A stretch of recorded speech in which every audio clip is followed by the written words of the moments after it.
Today I'm going to be sharing favorite recipes from my childhood. So these are all dishes that made pretty frequent appearances on the dinner table at my house growing up. All of these dishes would make very easy dinners. They can be made ahead of time with fairly inexpensive ingredients, and some of these you could even make to use up leftovers. I get requests for this type of video probably 3 or 4 times a month, and that's probably due to this one very specific recipe that I mention pretty frequently. It's this baked ham and cheese sandwich. I don't know why I talk about this sandwich so often on my channel, but I do. I've had a lot of people ask about it, or people who have commented, oh yeah, we used to make these too. This was always such a favorite of mine growing up. You can make these ahead of time. You can even freeze them. If you want to make a big batch, put them in the freezer and just like take them out 1 or 2 at a time to bake and have for a quick lunch or something.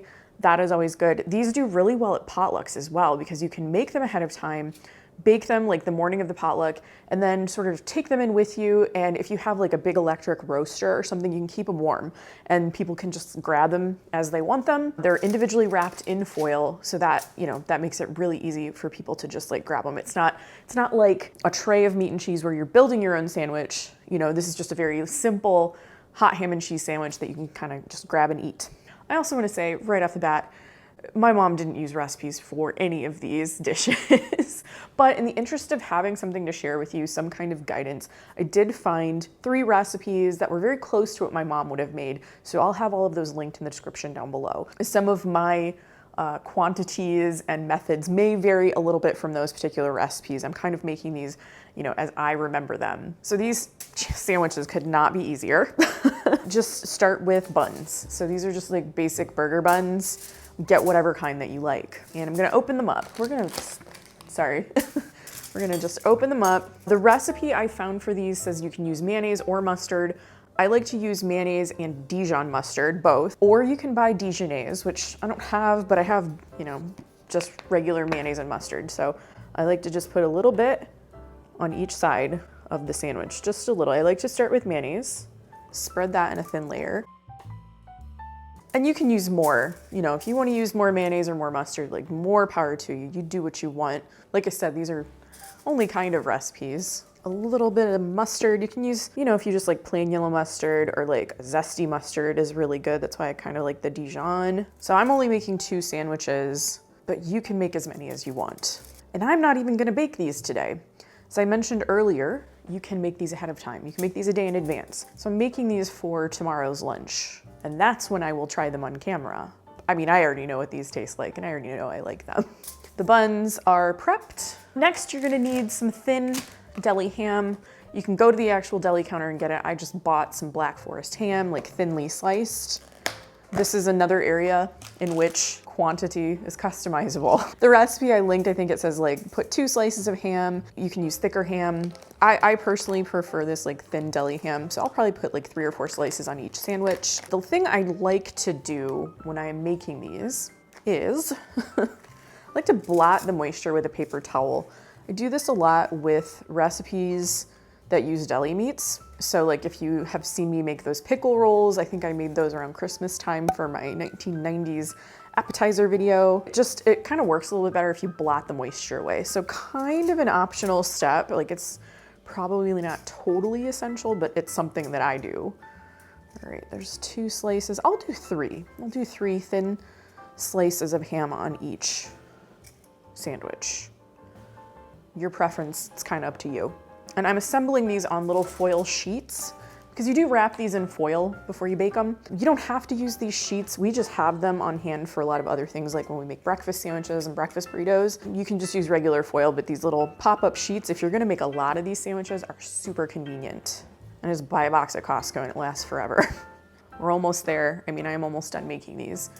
All right, controversial ingredient time. This is what makes the sandwiches, in my opinion. Velveeta singles. We always used some form of processed cheese on these sandwiches. It wasn't always Velveeta. Sometimes it was just your standard like Kraft single kind of cheese. But if it was Velveeta, you knew it was special. These were a real treat. Use whatever kind of cheese that you like. If you like Swiss cheese, if you like Colby Jack, cheddar, like whatever you want. But for me, and for my childhood, it was these Velveeta singles that really made these special to me. So do what you want. Just place it, one on each sandwich. These Velveeta slices get so melty, like you really don't need more than one. Just putting that out there. If you want, I'm not gonna judge you. You do what you want. And then you're just gonna place the top part of the bun on the sandwich. I'll just pick one up, let you see it. I mean, it's a ham sandwich. You gotta know what that looks like, right? So then you wanna go ahead and just wrap these. I like to flip them over, you know, so the bottom is facing up. And then again, these foil sheets, not exactly totally necessary if you just want to use a roll of foil, but man, do they make it easy. And then you just kind of like form it and it looks like that. You can even write on top of these, you know, if you want to label them. You could use like different kinds of cheeses. Maybe some people don't like this kind of cheese. So you could get really fancy and make 2 different kinds and then take a Sharpie and write on top like what kind of cheese is in there. Or if you're gonna make a bunch of these to freeze ahead of time, you can put the date so you know when you made them. Okay, so that's it. I've got these 2 little foil wrapped sandwiches. I'm not gonna bake them right now. I'm gonna bake these in my toaster oven for tomorrow's lunch. Okay, new day. I'm about to cook my little sandwich here. I made 2 of these yesterday. I'm just gonna have 1 for lunch today because I have another recipe to cook today. So I'm gonna do this in my toaster oven because you know I am on a big toaster oven kick at the moment. You can bake these at 350 degrees for 15 to 20 minutes.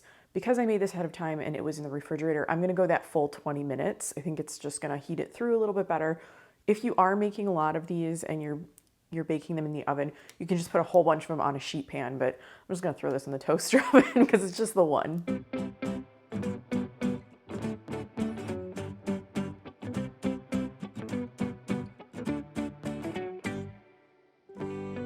We're looking very melty and delicious. You can see the Velveeta there. Key ingredient for me. I know not everybody shares my opinion, but in this sandwich, you know, it's very nostalgic. It's a favorite of mine. Oh my gosh, looking so toasty, so melty. I'm ready to taste this, even though I know what it tastes like. Oh God, sorry I had to go check the mirror. Make sure I didn't have any cheese on my mouth. Okay, you get that really salty ham and the salty cheese, but the cheese is also luxurious and melty and smooth. And then the tangy mustard, like it's just such a good combination of flavors. I say it all the time, I love a good combination of flavors. And then texture-wise, you get like a nice toasty bun. I'm gonna enjoy this and I'll be back with another recipe in a little bit. No time will have passed for you though. I'd like to thank Factor for sponsoring today's video. Now, I know, you are watching me cook in this video right now, but guess what? Sometimes I get tired of cooking, it is true. Not to mention the shopping, the prep work, and the cleanup that comes with it. That is why I love having a few Factor meals in my fridge. Factor offers 35 chef-crafted, dietitian-approved meal options per week delivered right to my door.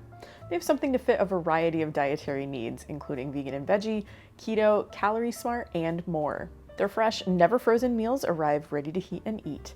Just microwave for 2 minutes, and they're ready to enjoy. If you're traveling this summer, rest assured, Factor is flexible. You can pause or reschedule your deliveries when you need to, and adjust your order size to fit whatever is going on in your life. Factor also offers a variety of snack options, including smoothies, small bites, and juices like this delicious watermelon lime juice. If you'd like to try Factor for yourself, head to factor75.com or click the link in my description down below and use code CookingBooks50. You'll get 50% off your first Factor box and 20% off your next month of orders. That's code CookingBooks50 at factor75.com to get 50% off your first box plus 20% off your next month of orders. Thanks again to Factor for sponsoring today's video. Okay, I had my ham sandwich, feeling fortified, feeling energized, feeling ready for my next recipe, which is cream of Parisian soup. So this soup was a staple in our household growing up. And my mom used it as a way to use up leftovers, kind of. You know, you could make it, I mean, you don't have to use leftovers, but if there was some sort of gathering or function where we had a vegetable tray, the leftover vegetables, you know, when you got tired of eating them as crudité, you could use them in this soup. And same goes for ham. I believe I actually mentioned this recipe in my leftover ham recipes video from Easter time, because there's ham in this soup as well. It's like a creamy vegetable and ham soup. It's really delicious. So I did find a recipe online, but as a reminder, I'm not following these specific recipes to a T. I'm kind of like keeping them there, so there are definite instructions if you want to make this recipe yourself. I'm trying to more keep with the spirit of how these dishes would have been made in my house growing up. So I have in this pan right here about a cup of water, and I just kind of brought it to a simmer, and I'm gonna cook my vegetables. So this is 9 ounces of carrots, broccoli, and cauliflower. The broccoli and cauliflower are frozen. The carrots are fresh. Like I mentioned, usually the vegetables we would use are gonna be probably fresh because they would have come from a veggie tray. But basically you just need to cook these for a few minutes until they are tender. It took about, I don't know, 5 minutes, but I drained my vegetables. I'm gonna set those aside. Now comes the butter. And oh, what a quantity of butter it is. Yeah. Oh, that looks hilarious. Okay. Just calm down in there. This is a very rich soup. And it says to use half butter, half margarine. There's no way. I don't think we ever would have done that. We probably just would have used one or the other. So you have to melt this in the pan. I'm using the same pan. We're going shortcut here. I cooked the vegetables in it. I rinsed it out and kind of dried it. And now I'm moving on to the next step. So I just need to let this butter melt. Butter is all good and melted. And now I'm adding some chopped onion. And you need to cook that for a few minutes until the onion is slightly clear. The recipe that I'm linking has celery in it. You know, I don't have celery, so I'm not gonna put it in here. Again, we're just kind of like going with these recipes in spirit, the way my mom probably would have done it. Guess who forgot to hit record? So I cooked those onions for a few minutes in the butter, and I just added half a cup of flour that I'm whisking. So sorry about that.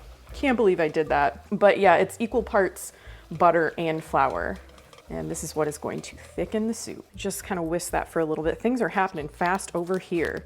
So I need to add some bouillon cubes. And it says in the recipe, you know, if you're making a full one, it's 4. I'm cutting this in half, so it would be 2, but I have the extra large bouillon cube. So I am just gonna use 1 instead. And you're supposed to crumble that and add it to this mixture. And I have this heat on low, by the way. We're keeping it low. Now I have 3 cups of cold whole milk. I'm gonna whisk and add that. Just keep on whisking. And if this ends up being a little thicker than you like, you can always add a bit more milk to thin it down. But we're gonna go with that first and see how it goes. My mom often used half and half for this. Like she'd kind of blend together whatever, you know, if we had half and half, we had some milk, she'd just kind of throw that in. This is thick and smooth. And next comes some ham. I have half a cup of diced ham. And yes, I did use deli ham because I had ham from the other recipe, my sandwich recipe. I did not want to buy additional ham if I had this on hand. This is, you know, what would have happened. This is what would have happened growing up, is just kind of using what we have. And I'm totally okay with having, you know, little bits of deli ham in the soup rather than bigger, chunkier pieces of ham. Oh wow, that is thickening up. I may need to add a little bit of milk to that. I'm gonna add my vegetables back in. Stir, stir, stir. Oh my God, it's thick. Oh, it's thick. Okay, we're just gonna get the milk. We're just gonna free form add this milk. Let's just go with a splash here. Okay, that was more than a splash. That was probably like, I don't know, an additional half cup or something, but I could use it. Yeah, oh my gosh, yes. Memories. I'm gonna add some pepper. I don't know if I'm gonna add this whole half teaspoon, maybe more like a quarter. And I'm using black pepper. Recipe says white pepper, but do you think we had white pepper in the house growing up? Probably not. I'm gonna taste it a little bit before I add salt, because it says add the salt to taste, and there's already like chicken bouillon in there. So let me just, oh, it tastes good. It tastes good already. I mean, I'm gonna add just a pinch. So we got a little pinch. And you could add other vegetables in here. Like I said, there's celery is kind of a thing you could add if you want. Maybe peas would be good. Just a creamy vegetable soup. Green beans, like fresh green beans would probably be really good in this. I cannot wait to give this a taste. I can't tip this, but we got a real nice looking soup here. Today is a slightly better day for soup. It's a little bit cooler. It's like mid 70s. So cooler than the weather we have been having. I don't know if I could have done this on a 90-degree day. Anyway, let's give it a taste, shall we? That is a good soup. That is a good soup. It is a little bit decadent. It is creamy and delicious. You could probably, you know, if you wanted to, you could probably cut that amount of butter in half and see how well you do without the whole half cup of butter. But it's so good. This is like a way that we would use up leftovers, but it doesn't taste like it. It is definitely something special. So even though, you know, you could of course make this any way that you wanted, but it is a good way to use up if you have a lot of vegetables hanging out in your freezer, hanging out from a veggie tray, you know, this is the way to go. People are not going to be groaning over this as like something made of leftovers. This is super delicious, and I'm so glad that I made it after not having it for a long time. For my final dish, I am making Johnny Marzetti. We had this a lot when I was a kid, a lot. Basically, it is a baked pasta dish with tomatoes and meat and vegetables. People have a lot of different names for this dish. None of them are wrong. Just depends on what your family called it, where you're from, that kind of thing. We call it Johnny Marzetti, but some other names that you might know this dish by would include American goulash, slumgullion, I think is one of them. There's a lot of names. Out of all of the recipes I made today, this one is probably the most customizable. It's very much about using what you have. But let me show you how I made this one. First, I added about half a tablespoon of vegetable oil to a large skillet, and I just let that warm up for a minute. Once the oil was hot, I added some chopped onion to the skillet. This is probably about half of a cup, but you just add whatever you want. Let that cook by itself for a couple of minutes. Next, I added some diced green bell pepper. This is about 1/2 of a pepper.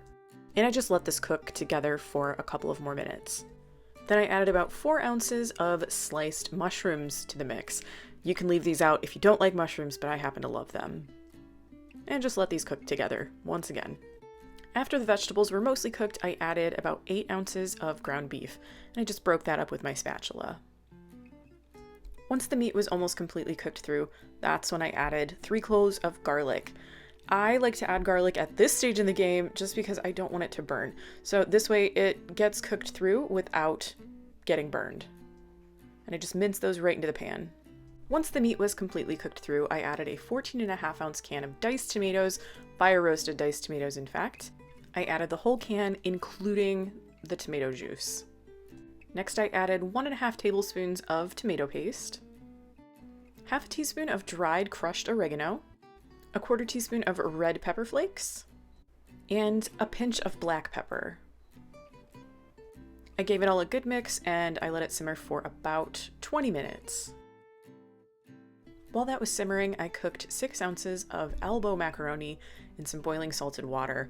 I cooked this for about 1 minute less than the package directions say, because in addition to boiling this, you're also going to bake it in the oven. And of course, you don't want your macaroni to get mushy. So you can see that everything here is very nicely cooked down, and this is when I tasted it to see if it needed a little bit of salt, which it did. So I did end up adding just a couple of pinches of salt to the mixture. And once everything was cooked down, I went ahead and added that cooked macaroni and stirred it together until everything was well combined. I added about 1 ounce of grated Parmesan cheese to the pan and about 2 ounces of grated cheddar cheese. And it is very common to use cheddar cheese in this dish, but just use what you like. And I gave it one last stir so that everything was well combined. I placed this in a greased 2-quart baking dish and added the remaining cheese to the top. So that's about 1 ounce of grated Parmesan and about 2 ounces of grated cheddar cheese. And finally, it was ready for the oven. So I baked this at 350 degrees for about half an hour. You can bake it for longer if you like a little bit more of a crispy cheese topping. So as you could probably tell, this baked pasta dish, it's not like super saucy. It's more like a baked tomato pasta, kind of like the Campbell soup one that I made. I'll link that video for you. I made that, I don't know, 1.5 years ago. Except this one is definitely more jazzed up. It has meat in it. The one I made has peppers, onions, and mushrooms. So you can kind of, like I said, customize it the way that you want. Maybe you have a special way that your family makes it. I know some people like to use Italian sausage. Typically we use ground beef, but you can also use ground turkey. Just again, like whatever you have. So let's dig in. I'm excited about this. I love this dish. It is so simple, but it is so delicious. I mean, you can make this ahead and bake it later.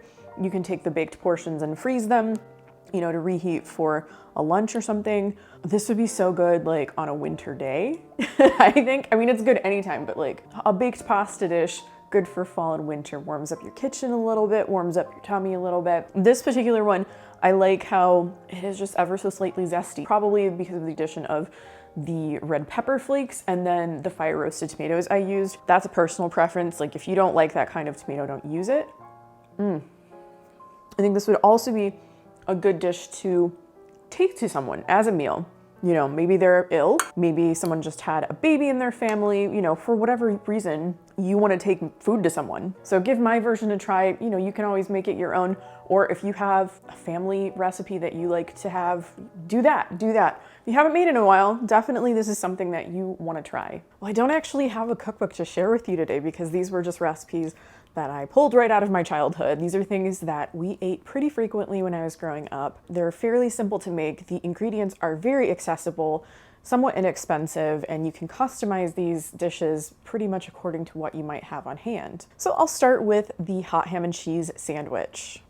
What a treat. What a treat that little sandwich is. To me anyway, I love it so much.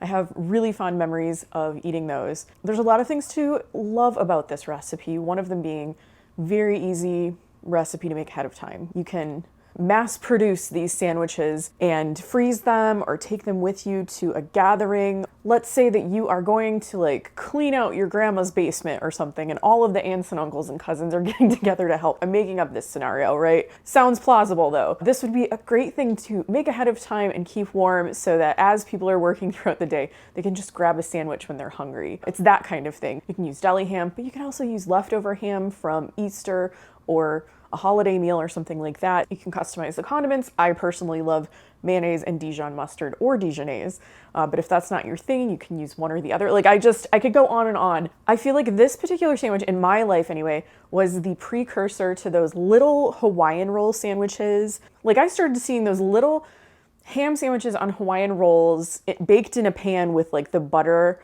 and seasoning mixture over the top. I think I started seeing those on Pinterest maybe like 10 to 12 years ago. They may be from before then, but I think they started gaining popularity on social media around that time, I think. And those are absolutely delicious too. I love those. But like this particular sandwich is even easier to make, I think, and it just brings back so many good memories. And it sometimes is one of those things that maybe I'll forget about it for a while, and then all of a sudden I have all of the ingredients on hand and I can make one of those sandwiches and bake it in the oven for lunch, and it is just such a treat. Now the next dish that I made was cream of Parisian soup. And maybe you have other names for this, but that's what I've always known it as. There was a restaurant called Timco's in Toledo and they had like multiple locations, I believe. I never went to the restaurant that I can recall, but this particular soup, they served it there. And their recipe is the one that I decided to link in the description down below, and it's kind of what I loosely based mine on. But again, when my mom would make this recipe, it was like, use stuff up, use what you have, you know, you don't have to follow it to the letter, right? But the results were always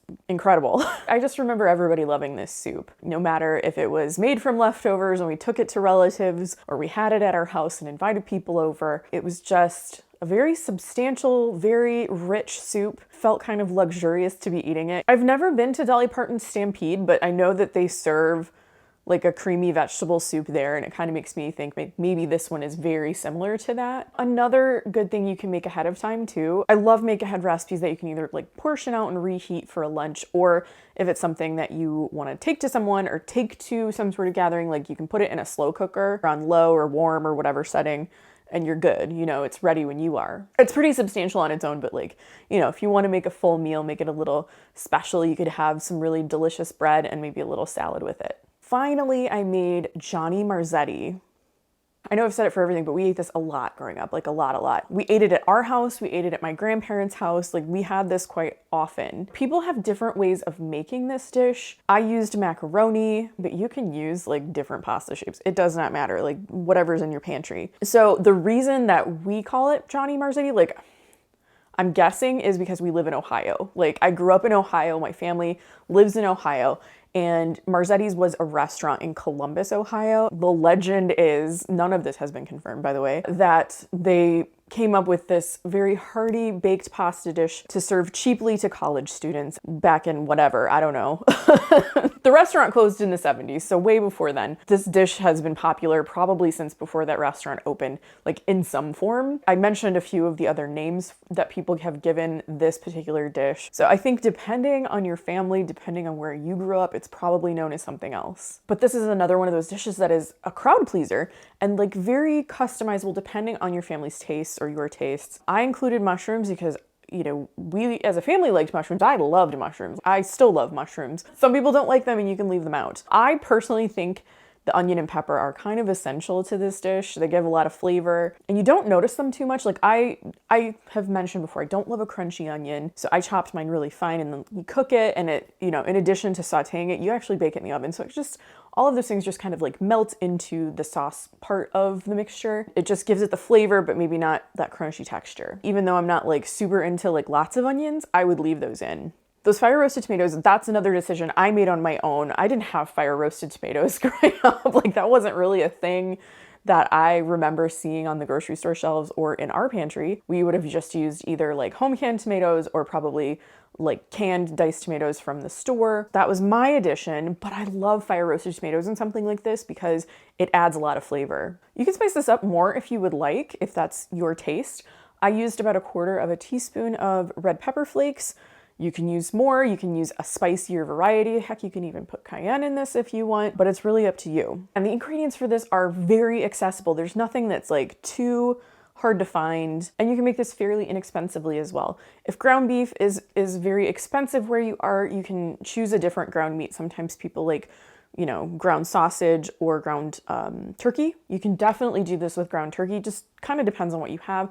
If you're vegetarian, I think you could also make this with those frozen beef crumbles. I happen to like those. I think they taste good. Maybe they don't taste exactly like ground beef, but I kind of like the texture of them. So you can do that too. It really just depends on you, how you eat, how your family eats, whoever you're making this for. But I think that's why we ended up eating it so much growing up, because it was a use what you have kind of recipe. If you didn't have ground beef, maybe you had ground turkey in your freezer. And a lot of the ingredients, you know, we always had onions on hand, always had canned tomatoes, usually had some kind of cheese in the fridge. The only thing that maybe we would have needed to buy were bell peppers, but honestly, we would often have those in the freezer, mostly because my parents grew bell peppers. My grandparents grew bell peppers, so we always seem to have some of some color or variety hanging around. So I hope you enjoyed this little walk through dinners I ate as a child, a little walk through recipes of my childhood. Maybe it provided you a little bit of inspiration for your dinner menu, your meal planning, or maybe it reminded you of a recipe that you haven't made in a long time. I'd like to thank Factor for sponsoring today's video. Head to factor75.com or click the link below and use code COOKINGBOOKS50 to get 50% off your first Factor box and 20% off your next month of orders. I hope you liked this video. If you did, please give it a thumbs up and subscribe to my channel if you haven't already.